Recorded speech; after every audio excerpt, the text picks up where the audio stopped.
Hi, everybody. Hello, Karaf people. I'm Eleonora Brizi from Breezy Art. Very happy to be here at Kadaf Art Fair for the fourth time. Today, I'm going to present to you someone very special. His name is Giant Swan, and he's an artist I have been working together with for a while now. And what we want to discuss about, since he is a VR artist, is to give like a little bit of context on how the audience, the public, and the viewers have always been involved in the art world through the art pieces.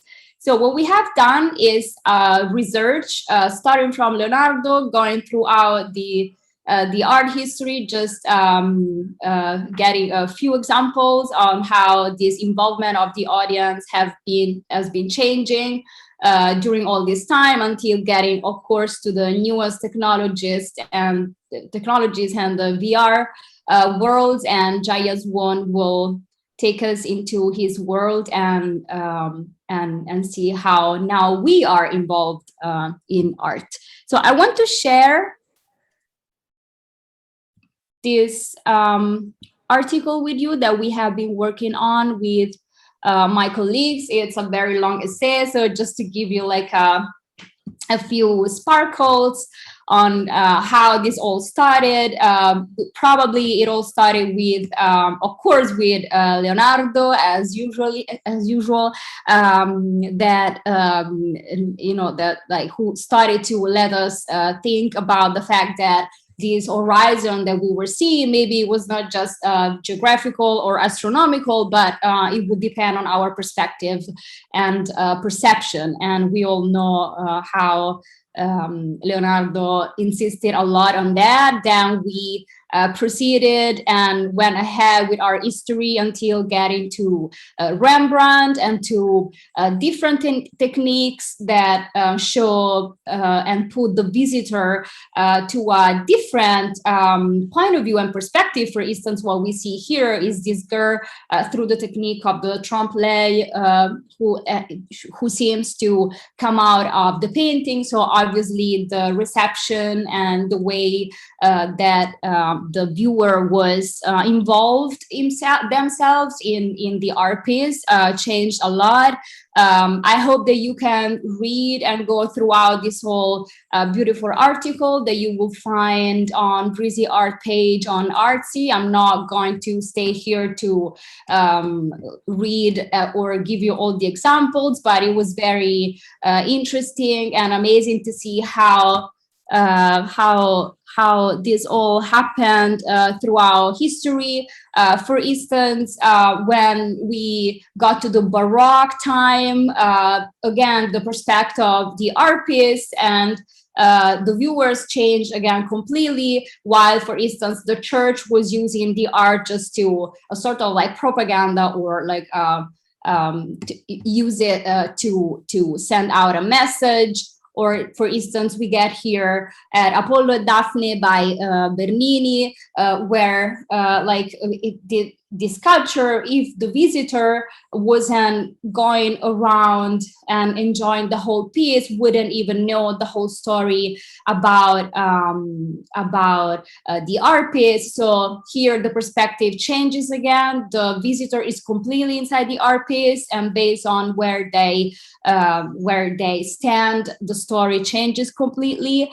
And then we get to even more modern times, to the 900s, and of course to the performance art, and to finally reach the net art, which is pretty much, it's probably our roots of what we are today, introduction on 2D and 3D.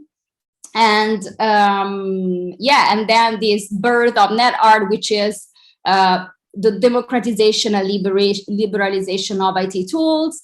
And in a few performances, like the one that we see here, Hole in Space, where there was this satellite connecting the two cities of New York and LA, while people were passing by, they could spy and listen to one or the other city. So now the public is completely involved and shocked, of course. And then going again ahead and forward with the software art and the introduction of the new technologies, and reaching up today through a huge jump. It was really impossible to cover it all. It is pretty much covered in the article. I cannot cover it now because I think that it's so much more interesting to hear Giant Swan speaking and telling his story. And from Leonardo, I would just like to take you here.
So Giant Swan, that was a long excursus throughout the art history.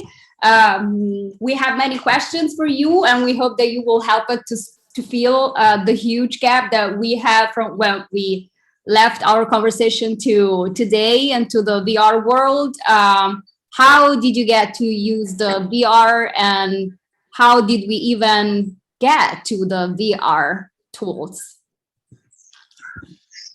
Thank you for, firstly, thank you for having me, Eleonora. It's no small feat to look at the arts mediums across time to now, and across a lot of those eras. You know, amazing works were achieved, and audience participation has evolved in so many different ways. It's covered in your article. I think one thing that you'll see consistently in those areas are that there are big shifts in how the tools in those mediums are used. With VR, it was always a perspective delivering dream of from science fiction. There was VR headsets in the 80s which promised visualizing digital data in ways that we used to write about in books. It wasn't until the early 2010s that we started to gain more momentum in VR hardware, which included the use of movement and recording movement to a pinpoint accuracy. And in that specific, what's the word for it? In that specific moment where movement was able to be recorded in a tracked space, artists instantly began running with it as if this is a new medium of art, and especially digital art.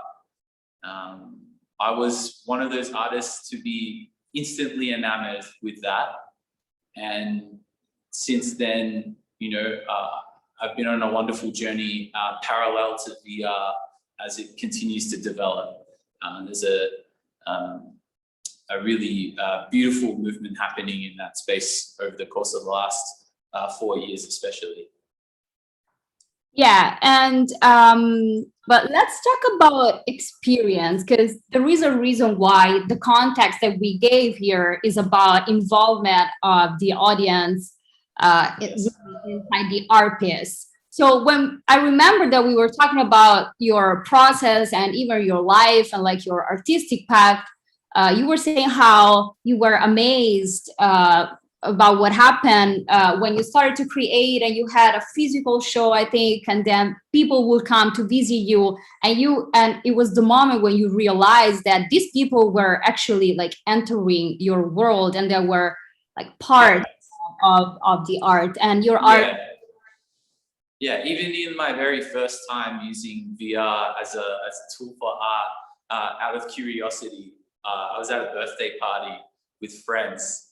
And I remember sharing the headset after I'd sculpted something. It was a big mess, but it was cool. And I remember my friends putting the headset on and they were completely captured and transported, and looking around this space that I seemingly just sketched up. That feedback was something that I'd never experienced in other art mediums before. It was something that my friends got out of and explained to me that, wow, I just went to this cool place that you made. And that really, that inspired me greatly. Support from your friends in your artistic journeys are always the most amazing parts. It wasn't until much later that I would get a chance to do physical shows. And in those physical shows, I would get to experience that again and get a real taste for what an audience can experience in VR, especially while interacting with VR art. I've had people with no ability to express themselves due to disability go into my worlds, and like the only way that they could communicate was through signing with their finger. That was connecting with someone that I would have never been able to before. But for them, they had this wild experience that they wouldn't have had another way. And it would have been completely unique to him too, because your perspective is your own in life. And in VR art, you can, it's not just imitation. A lot of digital mediums are built on imitating something the right way or looking perfect. In VR, there is an opportunity that it's not imitation, it's just pure experience. So based on what you said, in the end, at least until now, how did the role of the audience change through, we're talking about the VR today, but I believe that we could extend to all the technologies, and technology in general, but like, how did it change? Is the audience necessary for the art piece to exist even, or?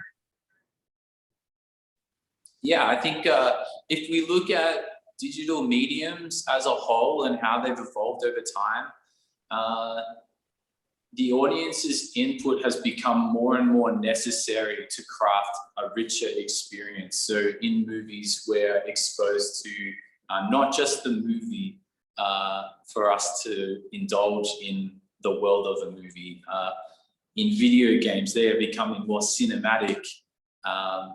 All of these things kind of cross a path when you're looking at VR as a medium. They're empowering your audience to indulge in curiosity with a almost childlike wonder. I mean, VR lets you put a headset on and there are no rules other than try not to fall over because the ground is still real and so are the walls. But everything you can see is is up to the creators and the audience. You know, they have the ability to experience so many both literal and abstract experiences in any way that they can. Yes, and it really is a journey. Even like your late art series, you know, really explain that it is a journey. Like you're taking photos, with, like screenshots of the world, which is this trip that we are taking when we enter into your VR worlds, and print it on or just making Polaroids just to fix the moment and the like souvenir. So I think that you are working on something even more exciting. We'll talk about it later. Just do you think that besides what the creator creates and gives and offers to the audience, but like in a space like a VR world, maybe even the personal perspective of the viewer changes, like maybe different viewers that even have different perspectives and even like point of views, even physical about what they see inside the art pieces. And meanwhile, I will show some of your creations. What do you think about the fact that people inside your art could have different perspectives? Is it something that scares you even? Yeah. Or I think this is the exciting part of VR art in the time that it is right now. For me, I try to create incredibly personal moments that are accessible to anybody. They can relate to them without a lot of training, but they are still rich visually in that they have hopefully the audience is empowered to explore and grow their understanding of the world around them, maybe through art. I'm deeply passionate. I'm deeply motivated about bringing people in more than just a experience way where everybody does the same thing. My goal with all of my art, including the physical art, you know, like the Polaroids and stuff like that. I want people to feel like they've been in a daydream, and I look to create art that gives people an opportunity to have that daydream. And I think this is the best way that I could do that. that's amazing.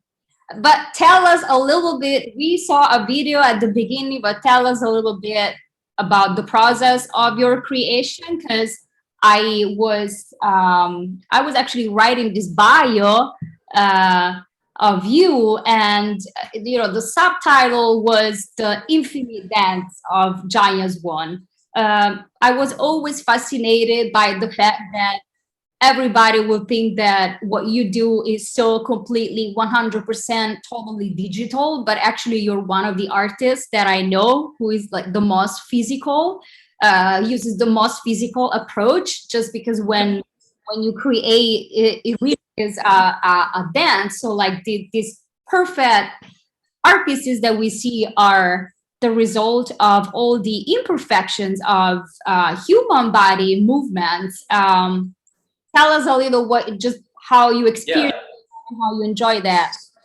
So my process, my passion lies in VR as a place to experience my art, but it is also just as important to me that I create with those tools as well. The reason is, I put a headset like this one on. This is my original headset. It's no longer working. I have a new one though. I put this on and it places me in an empty room. That empty room has no floor, it has no ceiling, and there are no walls. and there is no color too. But what you're given then is the opportunity to create with movement. I use my hands to paint, just like finger painting on a canvas, except there are no rules to the weight of an item, and there is no restriction to my movement as a dancer, maybe. In fact, it is stripping away so much to be present in this digital world that I use music as an input. And that music to me as a person is really important. My artistic journey wouldn't be where it is now without opportunities afforded to me through music. And it is an integral part of what I do, in that in this empty room, I will play music, and that music will then help guide me in my movement to keep movement consistent, but also my emotional mood or a certain energy I'm looking to match. I would almost reference sound more than image. I don't often use reference images anymore. But so this process is a lot of movement. You know, there are waves of tendrils and branches and stuff, which are very literally my brush strokes as I move around this room here. Do you want to show us a little your temple, your studio there? Yeah, I can take you for a walk around right now. So you'll have to excuse my lights, but right now we're at, this is my nice table. Mm-hmm. This table is now for music. Branching into, making what inspires me. I also use this for a lot of like photo shoots and stuff like that. Like you can see one of the hands that are printed from my virtual worlds. That was made in here. So I'll take you over this way. Just at this floating desk is my whatever crafting station. I make everything here. And over here are my resin. This is a resin printer and my cleaning unit. What these do, they turn my virtual data and all that movement data into resin sculptures. I'll take you guys over here. This is my comfy couch, which is strategically not big enough to sleep on. Can't sleep at the studio, have to go home sometimes.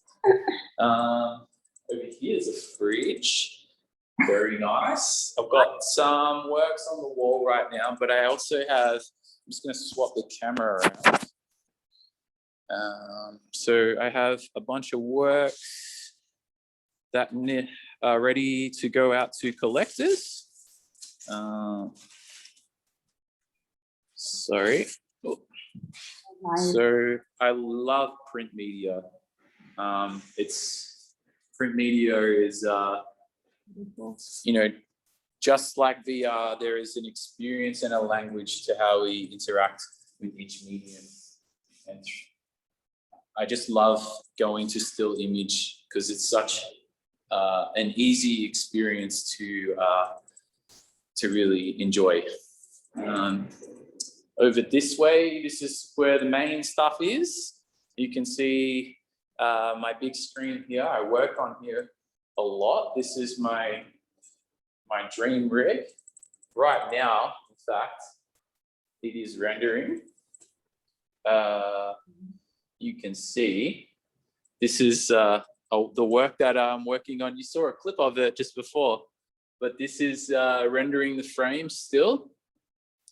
It will be likely done tomorrow at 11 a.m. I think, in the morning. So it's got a ways to go. That's the beautiful, colorful PC down there. So I don't lose it. How long it takes for you to render? Yeah, so let's see. Let's have a look here right now. I am on frame 195 out of 721. So a few hundred frames to go. Each one of them counts. And I mean, any artist will tell you, quality takes time. There's no quick way to that. I keep a lot of books here on the wall. I've got some, let's have a look here. I've got Jamie Hewlett, who is the illustrator from the Gorillas. I've got some Kim Jung-ji in there. He's an amazing illustrator who you learn a lot of perspective from. I've got a lot of all sorts of stuff here, like Star Wars. I've got some photo books. I love looking to photo as a medium. And this is all my kit for like recording sounds. This is my spare VR helmet. This is there's a GoPro there. I've got a bunch of tools down here. It's pretty messy, but it works. Yeah. Well, thank you so much for very personal. I've been here for about half a year, and I kind of just add on to it as I need. But yeah, we'll see how far we get. That's amazing.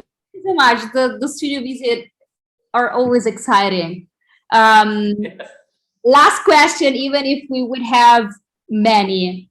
So, I mean, actually, I have a question which is not, we didn't discuss about this for our conversation, but. That's okay. No.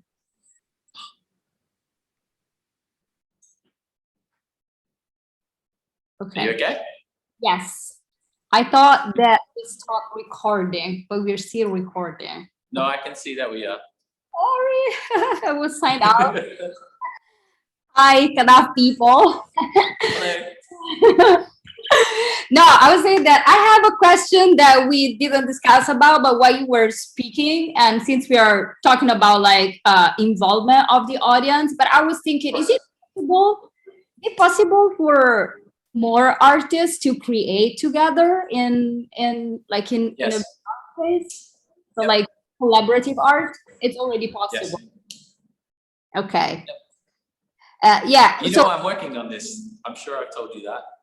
Yeah, you didn't tell me about creating with other artists. You told me about other things.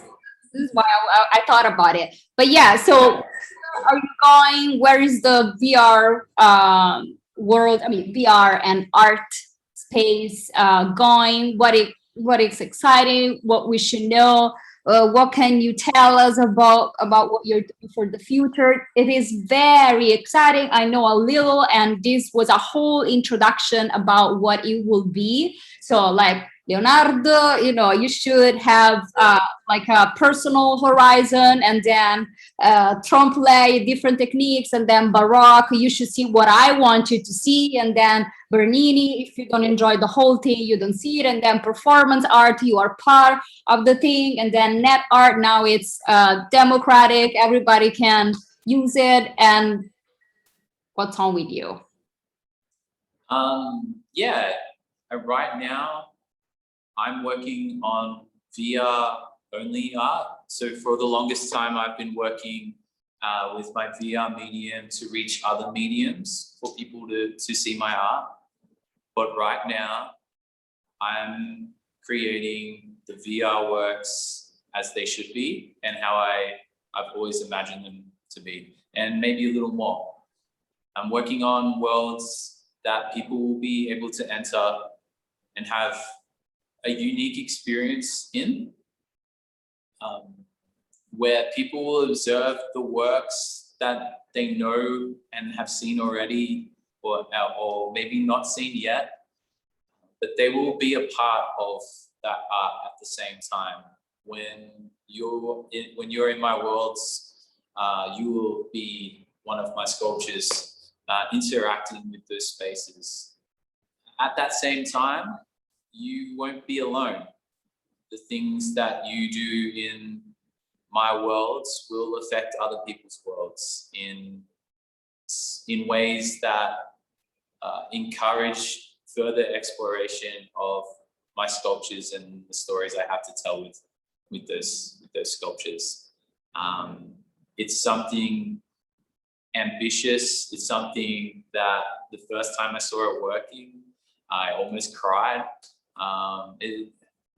Making stuff that I remember talking about in bars, just dreaming about it. And right now, these things are all coming together in a way that I don't think people realize how far we can push this technology and using it as an artistic medium. The things that are animated in these worlds are quite literally me inhabiting those objects and animating them with my movement the same way that I sculpted them in the first place. People will be able to completely absorb into these spaces and yeah, hopefully come out with a story to tell their friends or someone else about them. Yeah, I think it's going to be really cool. Do you think like how much potential, like what percentage of the VR tools potentials have we used? Like how is it? I don't know. We're nowhere near the top. We're nowhere near the top. So you could say it's a critique of VR at the moment is that it is so young and fledgling still that there are things happening a year ago. We never, like from a year ago, we would have never dreamed we'd be able to do today. I think people that are familiar with my work will be able to see that really quickly because it wasn't that long ago that my art looked sort of different. To me, it's still the same, but you know, over time, it's grown because the tool set has grown, and we're all growing that as a community in that space. I think the potential for VR as for audiences, I mean, it's just scratching the surface. People are still having their first time in the headset, and they're having amazing experiences, but sometimes their first time isn't what it could be. Some or a lot of people that come across my work have had an experience in VR, but they've only really experienced what it's like to look at something in VR.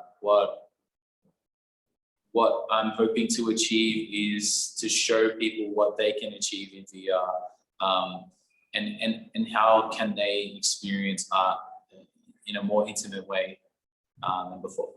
Yeah, and it will really be personal journeys that we will. Very.